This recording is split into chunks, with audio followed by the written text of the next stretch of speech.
aşkı arayan bir garibim kendi yollarda gezindiriyor. Azarı yanılıp da düşersem eğer en çürük kanını tutuşturuyor. Aslında nereye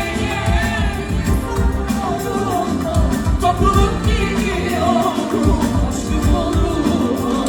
Biliyorum yanacak yine çok yanacak. Ben de en acımsızdan bir parça